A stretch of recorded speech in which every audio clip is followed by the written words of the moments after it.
Welcome to It Takes Two. I'm Blair. I'm Chris. And today we'll be talking about Real Housewives of Potomac Season 8, Episode 9. Listen, I need y'all to share, like, subscribe, comment, all the above. Not a lot happened this episode. It was a heavy episode for a lot of people. Yeah. So we're going to do our best to navigate through this. You ready, Blair? I'm ready. Let's go. Karen and Ray are chatting outside. Karen is a little bit annoyed with Ray because when she got her cardiology results about the 5% calcium buildup in her carotid, when she called him, he wasn't very supportive. He was kind of rushing her off the phone. Yeah. And she's saying to him that she should be a priority.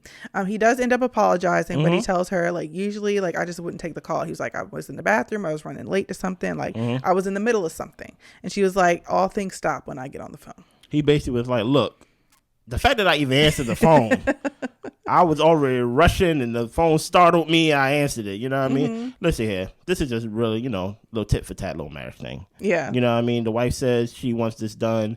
And the husband I did this. And she was like, no, do more. And it's like, okay. Yeah. I'm sorry. Right. Can we talk about what you go cook tonight? You know what I mean? just move on. Let's go. Yeah. So Karen is working with an organization, which she's been working with for a while, called PAVE, which supports women who've been through SA. Yeah. And then we move on to Mia and G.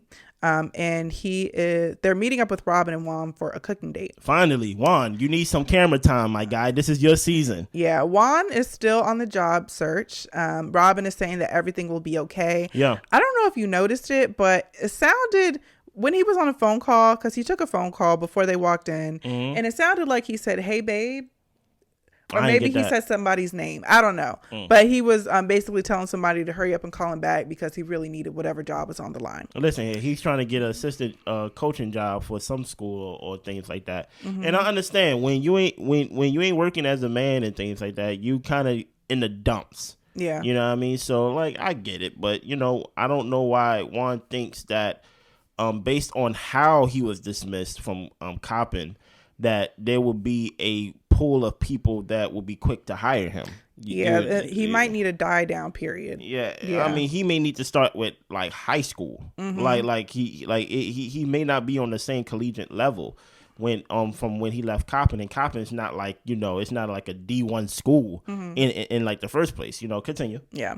Well, they are in the place making the pasta dishes. Yeah. Eggs are overflowing. Shells are getting in the flour. Come on. But they're working on getting it together. Yeah.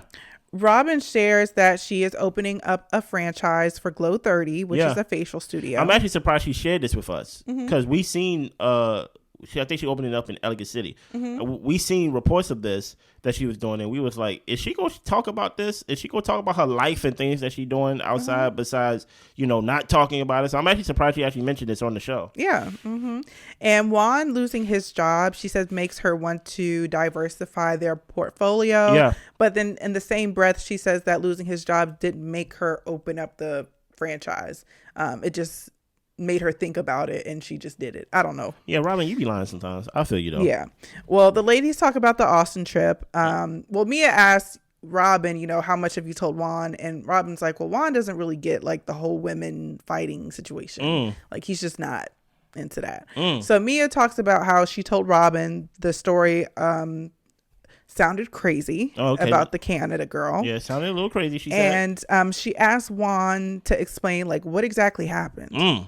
And Juan says, well, I'm sure you've read and heard everything by now. And she says, well, did you really put your credit card down? You couldn't do that over the phone. And Juan explains he paid for the room. Her purse got stolen at the casino. And he said he went and put his card down. Mia says, well, next time. And he says, well, there won't be a next time. I'm a grown man. I just made a mistake. How did you feel about the whole thing that happened between that interaction between Mia and Juan?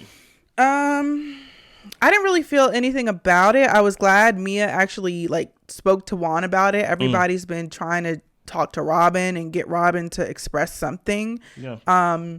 Which she doesn't seem to be able to. And so definitely go to I guess, the horse's mouth, which is Juan, the person who actually did the situation, and asked what's up. So I respected that about Mia. Like, yeah, talk to Juan about it. Yeah, like you feel like she was out of place asking Juan, like, hey, tell me the story again. Oh, absolutely. But okay. but I'm glad she did it. Okay. Here's the thing. the more I hear this story, the more unbelievable it sounds. I'm not even gonna hold you. Yeah, I still don't believe it, even though he said it out his mouth. Because my thing is like, why her? You get what I'm saying? And the fact that, because didn't he lie about it at first? No. Like, well, he said he's been sticking to the story. Since the beginning. So y'all think he lying now? Basically about like he basically like she lost a purse and things like that. I went there. No, everyone's always thought he's been lying. Huh? Except Robyn. No, but I'm saying y'all basically said the story's a lie. Yeah. Okay. My whole point is the story do sound unbelievable. It sound, because I'm putting myself in that situation and I'm like, why I gotta be the hero? You lost your purse. Yeah, didn't you come down here to see some Ravens player? Like, he wasn't answering? Like, forget that. You lost your purse. Right. Right? Like, why I have to go out my way and basically save you. You know what I mean? And then on top of that, like, we know, come on, let's be honest. If we was to see a picture of this woman and things like that, I'm positive she was gorgeous or beautiful. Okay. Because my whole thing is, you wouldn't do this for any regular person on the street. Right. You don't do it for homeless people. You get what I'm saying? Hey, brother, I need work. I need something to do. Well, let's get you a hotel today, brother. And I put my credit card down. So I'm like, you're not going down the streets of Maryland and things like that, helping people with your credit card. So why this woman? Yeah. What was special about her? I'm positive she was gorgeous. Mia is just basically us, the viewers. She basically like, somebody say something to Juan. Yeah. And Juan, you could tell he was annoyed. He was like, hey, it won't be no next time. And that is kind of, I ain't gonna hold you, as a man, that is kind of wild for another woman that's not mine to be like, well, next time. I'm like, well, okay, wait a minute now. You get what I'm saying? Don't next time me. Did like you feel any type of way about Robyn staying quiet the whole time? No, I feel like that's on brand. Okay. I mean, she don't want to get into it with Juan because Juan will basically tell her like he doesn't care and suck it up, Robyn. So I mean, what is she really gonna do? Yeah, I basically was just saying like in like defense of Juan, like, hey, like, okay, it's over. We already talking. Juan, I don't think Juan needed defending. Oh yeah, that is true. Yeah, let's go. Mia tells G that she opened up to Robyn about their situation with the attorney, offing himself, and Mia says that it caused tension within their marriage, and maybe they could have went a different way about it, so nobody had to lose their life. Maybe. Yeah, I totally disagree with that. Like, y'all sued the man, y'all did exactly what you were supposed to do. It was his decision to do what he did after that. Listen, he has the power to do what he want to do with himself. Yeah, that's beyond anyone's control. Yeah. Wendy has a sit down talk with her mom, and I'm gonna pick your brain about this scene. Oh my goodness! So was I paying attention to this scene? Let's go. So mom is saying she's feeling better from being released from the hospital. Okay. At first she says it was an elective surgery, and then Wendy says the situation when you were in the hospital recently, that was an elective surgery. And her mom says, well, it was complications from the elective surgery. Huh? Do you feel like Wendy was kind of leading the witness? Or do you feel like her mom was confused? Oh, basically like, now since you put it that way, I do remember that. But they went so quick to the shrine that I like, it didn't register. It didn't register? Okay. So basically, leading the witness as in like, we got a story. Yeah. Yes. Yes. My whole thing is this. Wendy definitely, and she doesn't deny this, she got some work done on her body. You get what I'm saying? I think maybe her mother went to go get some work done on her body and things like that, and there was some complications, and they was like, you know what, like, go ahead, you need to fix the complications. But I don't think the way that Wendy said it, it was like like the ambulance had to come get her, and it like she collapsed or something. Like it put imagery in our head. And I don't know if that's our fault or Wendy's fault, or if Wendy was being manipulative in that moment. Maybe not manipulative. Maybe it was purposefully like said that way. Yeah. But my thing is, when I think of elective surgery, it automatically put me to with Kanye West's mom. Oh, okay, lipo. Yeah. So it just put like the surgery that she unfortunately passed away from. It wasn't a surgery that she needed. Right. You get what I'm saying? So that's what I was thinking about in a way. Of maybe Wendy was like, it is dire because Kanye West's mom probably like she passed away from an elective surgery. You get what I'm saying? It's not it wasn't something that she needed at the moment, but it like surgery is surgery, and but it was something to the point of, hey mom, we talked about it. Don't. You're messing it up. and you felt like Wendy was leading the witness a little bit? A little bit. Okay. A little bit. I feel like her mom was trying to say what she wanted to say, but Wendy was saying like, hello, remember? You know what I'm saying? Or maybe her mom, sometimes our older parents, sometimes they misspeak. Maybe. So maybe she was misspeaking. Yeah. But I'm on the line. The lines is blurred. Yeah. Wendy is explaining to her mom how people are saying that, you know, her mom caught Lebe and the whole shrine situation. And the mom said, well, she knew the sister and Lebe had a falling out. She said she considers Lebe like a daughter. And she wanted Lebe to know that it's hard to find a friend and it's easy to make an enemy. She said, that's the only reason I call Lebe. Wendy tries to bring up Nneka and about the shrine situation. And her mom is like very confused. Nneka? Who is this Nneka? Nneka? I don't know. And she basically says, well, you know, if I ever find out who she is or if I meet her, you know, whatever the case is, I'll pray for her. That seemed fake to me. You get what I'm saying? Yeah. Listen here. I got a surprise for you coming Thursday. Okay. I have a surprise for you that's coming. It's coming in the mail. Oh. Y'all probably won't see it, but I got a surprise for you. What is Wendy's story this season? Because I'm feeling real pink slippy. Oh. You get what I'm saying? Because when you get a chance to be by yourself, you're not with the group. You still talk about this girl Nneka. Yeah. And every time you bring up Nneka, it makes me upset because I'm upset at Nneka. Because Nneka haven't brought anything to this show. Yeah. So I'm like, Wendy, talk about your life. Get your lines together with your mom. You get what I'm saying? And talk about things going on in your life. And maybe there's nothing going on in your life, so you got to go. You get what I'm saying? Okay. Like, my whole thing is we are tired of hearing about the shrine. We don't want to hear that word no more. Yeah. We do not want to hear about Nneka no more. We don't want to hear about no more. We don't want to hear about your mother act like she don't know who she is. We don't want to hear about no more. We don't want to hear Levy. We don't want to hear none of that. Show us something. Yeah. Please. Continue. Yeah, I felt like the situation with the mom came across a little inauthentic, a little bit staged. That's not how people talk to their parents, yeah. Yeah, and I also felt like it needed to happen. I think the conversation with her confronting her mom about the situation with Nneka needed to happen so we could actually find out, did your mom say this? One, I think it happened too late. I feel like she could have easily called her mom up and had the conversation. Or maybe they edited it a certain way. And it just feels like it's just like, okay, we're done and over with it by now.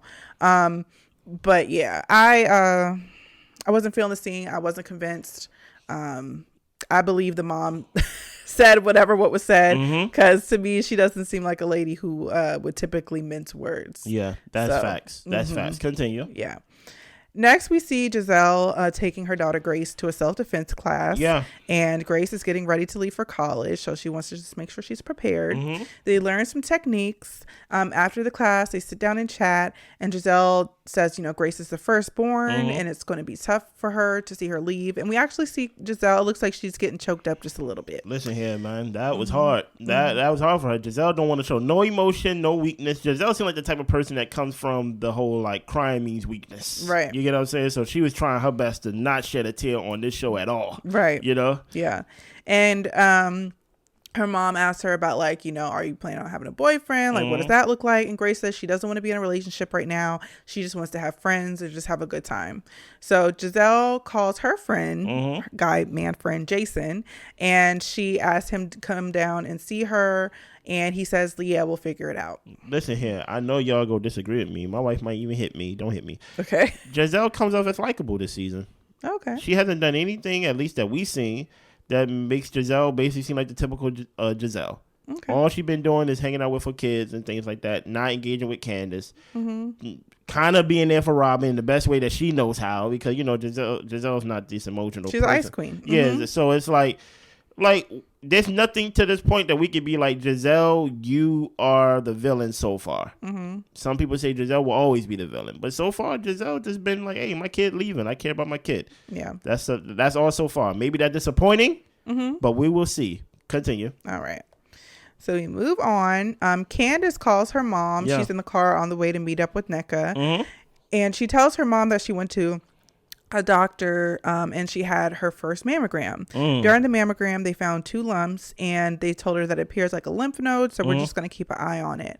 But Candiace doesn't feel good about it, especially because she has a family history of breast cancer, and she feels uncomfortable just watching and waiting this thing could possibly turn into cancer. Mm-hmm. So her mom just basically tells her to just basically do what the doctors are telling you to do. Stop overthinking it and just go along with any tests and processes that you need to. That's fair. Prayers to that. Yeah.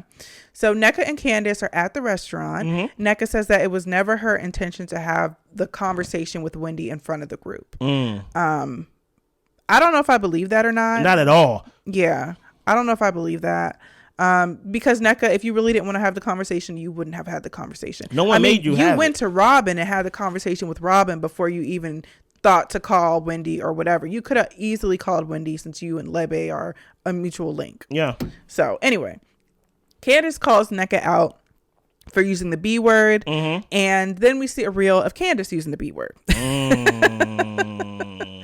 So Candiace, you don't need to be checking nobody wrong off. Messenger, wrong exactly. Messenger, yeah. She wants there to be hope for Nneka, to have a conversation with Wendy. Basically, like, Wendy's my friend, and in order for us to be friends, I just want to know that you guys can try to rectify some things. Yeah. Nneka wants to get to know Candiace and not make the whole meetup about Wendy. Nneka asks how her egg freezing journey is going. Candiace talks about how she thinks she's pregnant every month, and Nneka shares that, you know, she's on her pregnancy journey and they've been trying for 7 months. Some may have forgot that. We haven't seen Nneka at work. We haven't seen Nneka with her husband.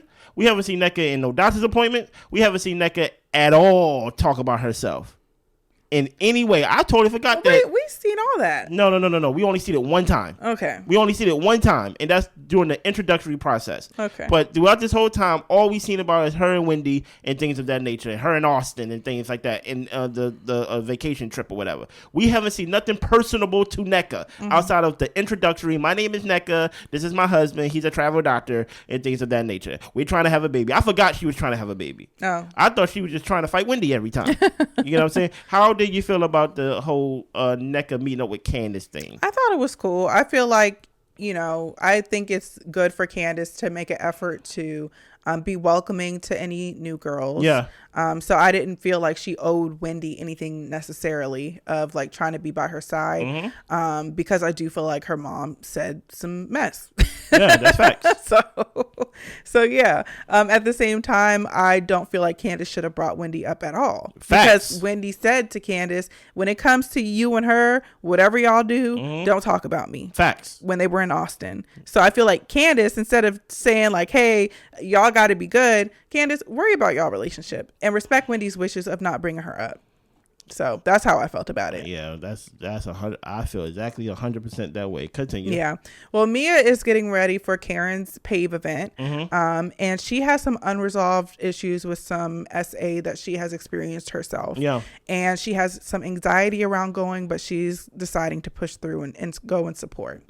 Karen arrives to the venue and meets up with the lady from PAVE. I think another lady was her publicist. Gizelle arrives first, and more ladies are trickling in. Later, the whole cast arrives. Yeah. Karen thanks all the ladies for coming. With PAVE, she has the opportunity for a legacy of empowerment, and the president of PAVE speaks and presents a musician who is there to perform and who's also a survivor. Yeah. Robyn shared that she went through an experience as a teenager. Candiace has been through an experience as well. Wendy has friends who've gone through these types of experiences, and Ashley said that she's had her own experiences at the hands of a family member. Mia becomes overwhelmed and steps out of the room as she cries, and Ashley actually goes to check on her. The event is triggering to Mia. Like she said, she hasn't resolved any of those issues. Yeah, she said she almost didn't come. Yeah, and she said that she actually takes a lot of her anger out on Jacqueline because apparently she was in a situation with Jacqueline and Jacqueline's boyfriend. Jacqueline left and she was alone, I guess, with Jacqueline's boyfriend, and something went down. Yeah. And Mia says that she has always been a bit meaner to Jacqueline because of it. She says she doesn't blame her, but it's like some type of resentment there. Yeah. Gizelle actually towards the end of the event, she talks to the president of PAVE, and she says, or asks her, what should my daughter do? She's going to college. How can I help keep her safe? Like, can she walk to class by herself? And the PAVE lady is basically saying, like, isn't that an awful thing we have to think about when it comes to our daughters? Like, they can't just go to school and walk around campus and feel safe. And she tells her, like, look, women don't have to live in fear, but we are blessed with an intuition. And if something doesn't feel right, she has to honor it, listen to it, and act. And overall, the PAVE event was a success. Look, it was a good, touching episode when it comes to that. And it's actually unfortunate because I didn't know how common it was. Yeah. I didn't realize how common you are amongst victims and things like that. Because, TV shows and movies make it seem like it gotta happen only this way and it has to be violent. You get what I'm saying? But no, it happens in normal situations. Yeah. And I think even Candiace was saying, like, for one situation, like, she didn't realize what it was until after the fact, or Robyn said that. And then looking back on it, she's like, oh, wow, I was really taken advantage of. Yeah. But yeah. And Candiace had the same experience too. She said she ain't know years later down the line. How do you feel about the episode, the event, all the above? I felt like it was a good episode. It was a nice reprieve. I'm not seeing the ladies going at it. Yeah. And to actually see them come together for something really meaningful. Yeah. And to actually be supportive, that was really good. Other than that, the scene with Wendy's mom was just a little bit like strange. And I'm just like, Wendy, you got to stop being weird. Like, it's been a little too much weird stuff, a little too much of a denying. Yeah. And I just need a little more authenticity. That's all I feel. Usually, if you go to a nice expensive restaurant and things like that, depending on which one you go to, if they give you your food in courses, they give you something in between each course, to cleanse your palate. Yes. And this is what this episode was. Okay. Right? Because we about to get back to the foolery next episode. Right. And my whole thing is, hey guys, Real Housewives of Potomac, y'all are really starting to become Real Housewives of Atlanta. This season, based on what I've seen, and I've seen multiple seasons, this season is circling that toilet bowl. And the only reason why I didn't go down so fast because y'all did a great event, and respect and prayers to everybody who's still struggling through that. Even Mia, you get what I'm saying? Mia, matter of fact, all of them, Robyn, Mia, Candiace, Karen, all of them, right? Gizelle, all of them, right? Well, Giselle, she ain't saying nothing. Well, I'm just we saying, don't know for sure. We don't know. Maybe she didn't want to share. Gizelle seems like the type of person that if something was to happen, she ain't letting nobody know anything. Yeah. But I'm just saying. And when I say prayers to Gizelle, it has a specifically means for her, but prayers for her daughter as like she go off to college and things like that to make sure she's protected. Yeah. It just seems like this was a good palate cleaner. But my thing is, overall, this season has been a dud. You get what I'm saying? Y'all need some real people that are willing to share their lives, right? And then people who are not icing each other out on the show. Okay. Candiace is obviously, I told y'all this, Candiace is going to get iced out. It's gonna be a point where Candiace gonna be filming a lot of scenes in the car talking to her mom or with Chris. You can't have a cast of people and they shoot together and then you have like a whole side of the cast not talking to one person. Yeah, that's awful. It doesn't make great TV. No, I don't care who fault it is. You get what I'm saying? But hopefully it gets better down the line. Next episode, I guess we actually get to see the couple talk about their issues, Robyn and Candiace, and I actually do not know what to expect. But also, as we end this episode, I have a surprise for y'all. Essence just wrote an article about this season, The Real Housewives of Potomac. I've read it, right? My wife did not read it. No. So what we're going to do, after you get done watching this episode, we are going to review the article. We go get our real reactions from Blair, and I'm going to give my commentary in between the paragraph. Please join us on that. It's going to be a good time. Y'all be good. Bye.